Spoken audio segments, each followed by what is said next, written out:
Welcome to the Women Seen and Heard podcast. Want to become a more confident presenter and conference speaker?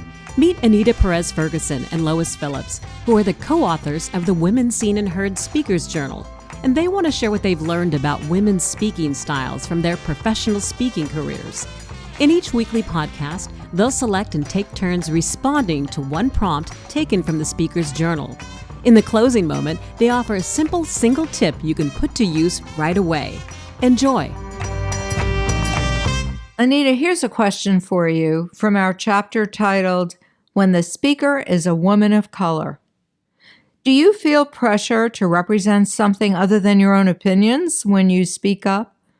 If so, how does that make you feel? If not, explain why. Well, this all goes back to knowing your audience and helping them to know you in a non-threatening way. That's really good preparation for any speaker, but it's especially helpful for women of color. My resume, as you know, and my personal appearance don't always give the message that the audience is expecting. The resume is impressive, sure, but I don't necessarily look like I have a particular cultural heritage.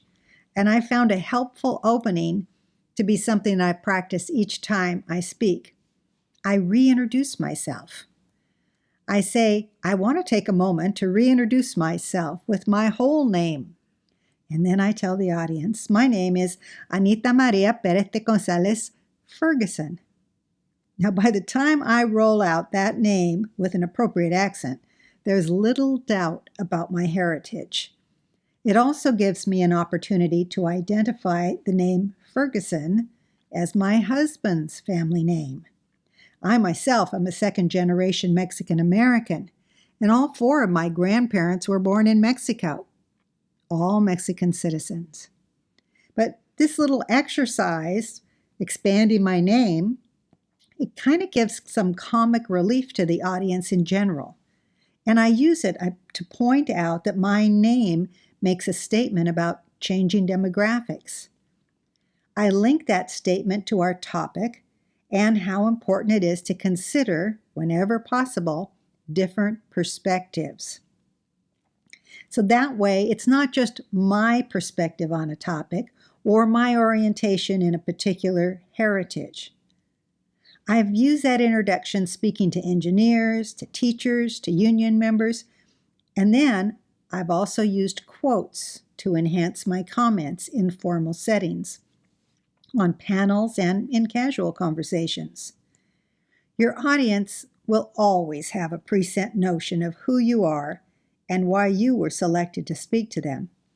For women speakers in general, and for women of color in particular, addressing those audience assumptions is an important task.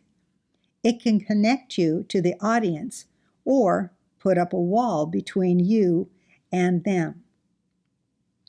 Often, our subject will have almost nothing to do with issues of diversity, ethnicity, or culture. So how do you acknowledge those issues with a subtle little positive cue? Well, I like the idea of having a storehouse of quotes at my disposal. You see, quotations from women, and for me, quotations from other Latinos are particularly helpful. In the second case, I recite it twice, once in Spanish and once in English. You can begin or close your presentation with such a quote to make an impact. This is kind of a new thing that we're doing, and it's worth practicing and having these quotes handy. Here's one of my favorites from Antonio Machado. He says, remember, Walker, there is no path. The path is made by walking. Recuerdo, caminante, no hay camino. Se hace camino al andar. Here's my tip for you. When you prepare to deliver your presentation, be sure that you're up to date with select data and citations about and by leaders from your community of identity. And have a one-sentence statement that identifies your own cultural heritage. Be ready with a good quote. Remember, Our podcast schedule is found at Women Seen and Heard on Facebook.